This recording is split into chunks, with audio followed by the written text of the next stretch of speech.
Today, Netflix is the undisputed king of the streaming world, ruling with hits such as blockbuster original Stranger Things and award-winning films The Irishman. But what you do not know is that its success wasn't from good shows and creative marketing. Instead, it succeeded by changing the very landscape of the media sector and outwitting most of its powerful competitors, including a couple that were once untouchable titans. The mystery here is not just about how Netflix grew, but how it outmaneuvered its rivals. One of the biggest examples of this is how Netflix effectively dismantled its toughest opponent. Today we'll analyze the story of Netflix's rise, look at the tactics it used to dominate the market, and uncover the strategies behind its success. So let's go back to how Netflix came to dominate, the origin of it all. Initially launched in 1997, it was a DVD rental company that brought along the rather simple yet powerful concept: no late fees. At this point in time, Blockbuster controlled the rental market with a number of over 9,000 stores globally that seemed unstoppable. But they had another vision, the vision of convenience and innovation. It fundamentally changed the game when in 2007 it introduced streaming. You did not have to get into your car and drive down to a store. You could watch your favorite movie from the comfort of your home. Huge, and by the time competitors started realizing the potential of streaming, Netflix had already set up a massive library and captured an audience. But the real glory of Netflix was not in pioneering. It was a win in staying ahead. And so now let's get to answer the first question of how exactly Netflix remained ahead of its biggest competition. It first crossed a Blockbuster. Blockbuster had all on its side.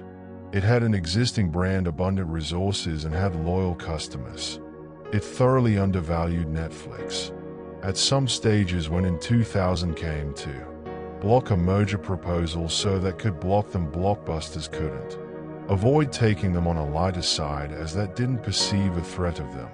Netflix, however, played the long game. It invested in technology, customer data, and personalized recommendations.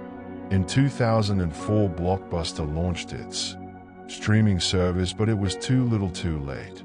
The market was already captured by Netflix. The bottom line? Adaptation is everything. Blockbuster did not evolve with the change in consumer habits. It did not predict the future. It created one. Blockbuster has fallen, but the battle for streaming has been joined by Hulu and HBO Maximum. Hulu is going to concentrate on next-day TV episodes of the majors, but HBO Max will join the dance with its premium content and heritage HBO originals. But Netflix had another playbook: original content. House of Cards and Orange is the New Black weren't just huge hits. They seized the language to describe those acts watching things. By 2015, Netflix was shelling out billions in dollars for Netflix originals. That was good, because besides a subscription service, it created a source of original content. This benefited from the algorithm of Netflix. It knew what people required, even before people knew their hearts required great content offered in Hulu. And HBO Max also had no match for Netflix, sake of recommendations and indispensable services. Disney Plus came to the same space as Netflix in 2019, and it has been the most significant challenger so far. It houses Marvel, Star Wars, Pixar, and Disney originals. Disney Plus houses tremendous catalogs with existing loyal fan bases. Disney Plus is cheaper than Netflix also, but Netflix innovated in return.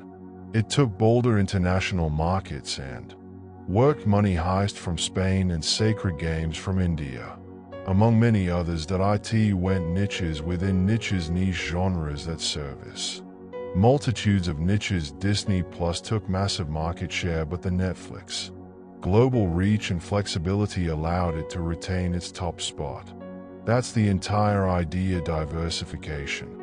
Netflix played no single market or one trick not all because of content. That is actually an ascension in strategy. A few reasons why they topped are discussed below. Head start. First, they were streaming related, which gave them an enormous head start compared to the competition. Technos and data. All these technologies and data are changing how people access contents. Original content, unless it's a special material, nothing else can be done.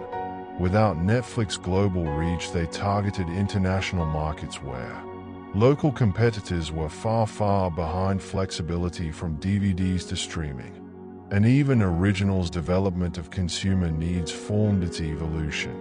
With all the challenges with Amazon Prime, Apple TV Plus, and regional services, the streaming wars being far from reaching the bottom line. Netflix displays why success isn't just manufactured by innovation, but about having the right adaptability for the game. We learn as viewers, the more choices, the more there are platforms. What does it also imply? Is this moving into the age of subscription fatigue? How the minnows survive in this cluttered market. But for all that, Netflix has only just begun. Its innovative and adaptability will be either to keep it on top or make it the next blockbuster.